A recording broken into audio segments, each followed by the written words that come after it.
Dia 19 de janeiro. Capítulos de hoje: Hebreus 1, Gênesis 39 e 40. Hebreus 1. Há muito tempo, Deus falou muitas vezes e de várias maneiras aos nossos antepassados por meio dos profetas. Mas nestes últimos dias, falou a nós por meio do Filho, a quem constituiu herdeiro de todas as coisas e por meio de quem fez o universo. O Filho é o resplendor da glória de Deus e a expressão exata do seu ser, sustentando todas as coisas por sua palavra poderosa.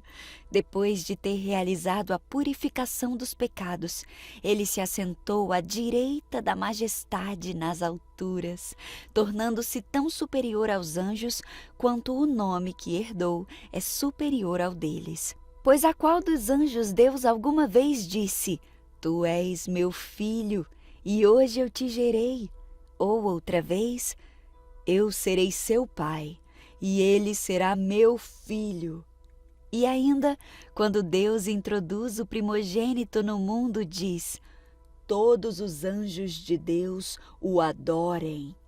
Quanto aos anjos, ele diz: Ele faz dos seus anjos ventos e dos seus servos clarões reluzentes. Mas a respeito do Filho diz: O teu trono, ó Deus, subsiste para todo o sempre. Cetro de equidade é o cetro do teu reino. Amas a justiça e odeias a iniquidade. Por isso, Deus, o teu Deus, escolheu-te dentre os teus companheiros, ungindo-te com óleo de alegria. E diz também: No princípio, Senhor, firmaste os fundamentos da terra, e os céus são obras das tuas mãos. Eles perecerão, mas tu permanecerás. Envelhecerão como vestimentas. Tu os enrolarás com um manto, como roupas eles serão trocados. Mas tu permaneces o mesmo, e os teus dias jamais terão fim. A qual dos anjos Deus alguma vez disse: Senta-te à minha direita, até que eu faça dos teus inimigos um estrado para os teus pés? Os anjos não são, todos eles, espíritos ministradores enviados para servir àqueles que hão de herdar a salvação? Gênesis 39. Quando José foi levado para o Egito pelos negociantes ismaelitas, eles o venderam a Potifar, um oficial egípcio. Potifar era capitão da guarda do faraó, o rei do Egito.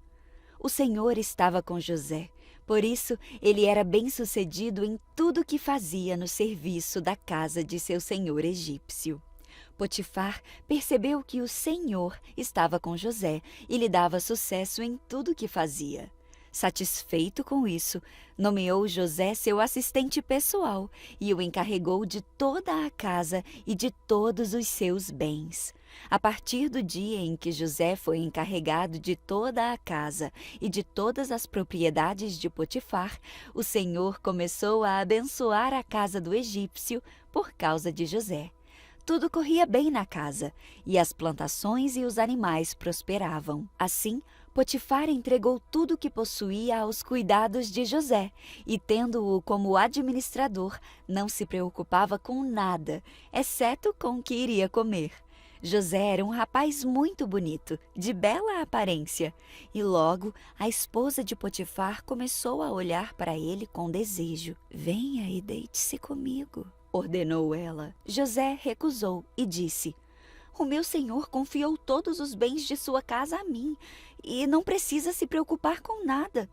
Ninguém aqui tem mais autoridade que eu. Ele não me negou coisa alguma, exceto a senhora, que é mulher dele. Como eu poderia cometer tamanha maldade? Eu estaria pecando contra Deus. A mulher continuava a assediar José diariamente, mas ele se recusava a deitar-se com ela. Certo dia, porém, quando José entrou para fazer seu trabalho, não havia mais ninguém na casa. Ela se aproximou, agarrou-o pelo manto e exigiu: Venha, deite-se comigo. José se desvencilhou e fugiu da casa, mas o manto ficou na mão da mulher. Quando ela viu que José tinha fugido, mas que o manto havia ficado na mão dela, Chamou os servos. Vejam, disse ela. Meu marido trouxe esse escravo hebreu para nos fazer de bobos. Ele entrou no meu quarto para me violentar, mas eu gritei. Quando ele me ouviu gritar, saiu correndo e escapou, mas largou o seu manto comigo.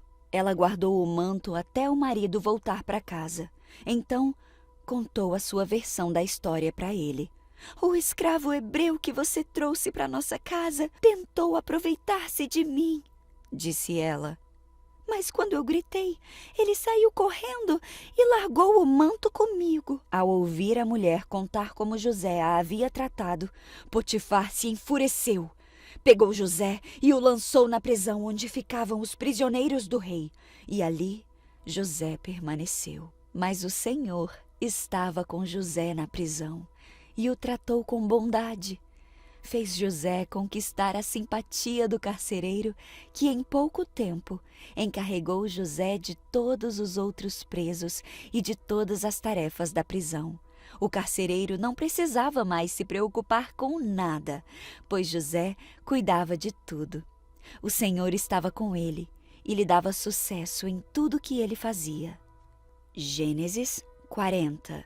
Algum tempo depois, o chefe dos copeiros e o chefe dos padeiros do faraó ofenderam seu senhor, o rei do Egito. O faraó se enfureceu com os dois oficiais e os mandou para a prisão onde José estava, no palácio do capitão da guarda.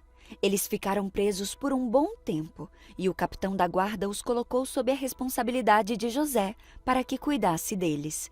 Certa noite, enquanto estavam presos, o copeiro e o padeiro tiveram cada um sonho, e cada sonho tinha o seu significado. Quando José os viu no dia seguinte, notou que os dois estavam perturbados. Então ele perguntou: "Por que vocês estão preocupados?" Eles responderam: "Esta noite nós tivemos sonhos, mas ninguém sabe nos dizer o que significam." "A interpretação dos sonhos vem de Deus", disse José. "Me contem o que vocês sonharam." O chefe dos copeiros foi o primeiro a relatar o seu sonho a José. "Em meu sonho, eu vi na minha frente uma videira", disse ele. "Havia 3 ramos que começaram a brotar e florescer, e em pouco tempo produziram cachos de uvas. Eu tinha na mão o copo do faraó. Tomei um dos cachos de uva, espremi o suco na taça e a coloquei na mão do faraó." José disse: "Este é o significado do seu sonho. Os 3 ramos representam 3 dias. Dentro de 3 dias, o faraó o elevará de volta ao seu cargo de chefe dos copeiros. Quando a situação estiver bem para você, eu peço que se lembre de mim. Fale de mim ao faraó para que ele me tire deste lugar, porque eu fui trazido à força da minha terra natal, a terra dos hebreus. E agora eu estou nessa prisão, onde eu fui lançado sem motivo justo." Ao ouvir a interpretação favorável de José para o primeiro sonho, o chefe dos padeiros lhe disse: "Eu também tive um sonho. Nele havia 3 cestos de pães brancos empilhados sobre a minha cabeça. No cesto de cima havia pães e doces de todo tipo para o faraó, mas as aves vieram e comeram o cesto que estava sobre a minha cabeça." José lhe disse: "Este é o significado do sonho. Os 3 cestos também representam 3 dias. Dentro de 3 dias, o faraó pendurará sua cabeça em um poste e as aves comerão a sua carne." 3 dias depois, era o aniversário do faraó, e ele preparou um banquete para todos os seus oficiais e funcionários. Convocou o chefe dos copeiros e o chefe dos padeiros para comparecerem à festa. Elevou o chefe dos copeiros de volta a seu cargo para que voltasse a entregar o copo ao faraó. Quanto ao chefe dos padeiros, mandou enforcá-lo, como José havia previsto ao interpretar o sonho dele. O chefe dos copeiros, porém, se esqueceu completamente de José e não pensou mais nele.